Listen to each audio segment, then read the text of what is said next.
EU sets December 2024 deadline for phone makers to switch to USB-C. Earlier this year, the European Union officially passed the amended Radio Equipment Directive, which will enforce a common charging port for all smartphones and tablets. This will force Apple to finally join Android phone makers in using USB-C as the common charging port across devices.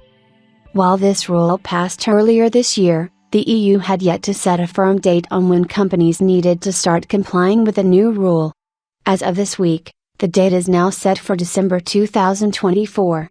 For most Android devices, nothing will change as the majority already use USB-C, but Apple will need to make more substantial changes to its lineup, as it still has many devices using the proprietary Lightning port. Apple has already confirmed that these new rules will force them to introduce a USB-C iPhone, but no exact date had been set. Apple could rip the band-aid off and switch to USB-C for this year's iPhone, but in all likelihood, the first USB-C iPhone should arrive in 2024. The deadline fits right in with Apple's usual Q3/Q4 iPhone launch window. There is one way Apple could get around having to use USB-C. A portless iPhone that relies solely on wireless charging.